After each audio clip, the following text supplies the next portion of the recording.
Railroad origins. Like many towns on the eastern plains, Raymer owes its existence to the railroad. In 1888, the Chicago, Burlington and Quincy Railroad laid tracks through the area and platted the town site. It was named after George Raymer, an assistant chief engineer for the railroad. Initial settlement. The establishment of the railroad brought settlers hoping to make a living through agriculture.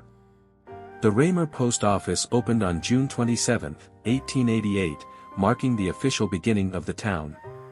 Early challenges. The initial promise of fertile land proved difficult to realize.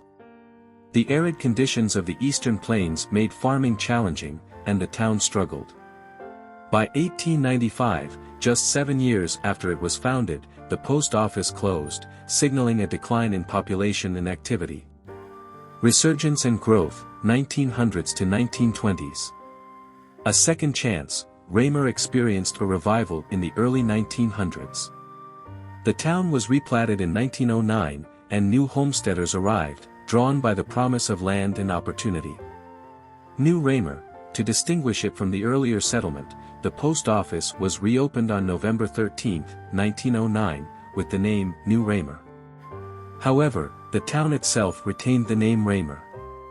Incorporation and peak population. Raymer was incorporated in 1919.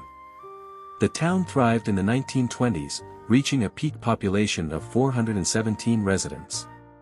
This period saw the establishment of various businesses and community institutions.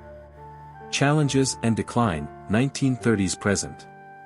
The Great Depression and drought. The 1930s brought significant hardship to Raymer. The Great Depression and severe drought conditions devastated agriculture, leading to a sharp decline in population as people moved away in search of better opportunities. Water scarcity. A persistent challenge for Raymer was the lack of a reliable water source. Aside from a well for the railroad, the town lacked adequate water infrastructure for many years. This issue was not fully resolved until a well was dug in 1969, providing running water to residents. Modern era. Today, Raymer is a small rural community with a population of around 100 people. It retains a strong connection to its agricultural roots, with ranching and farming still playing a significant role in the local economy.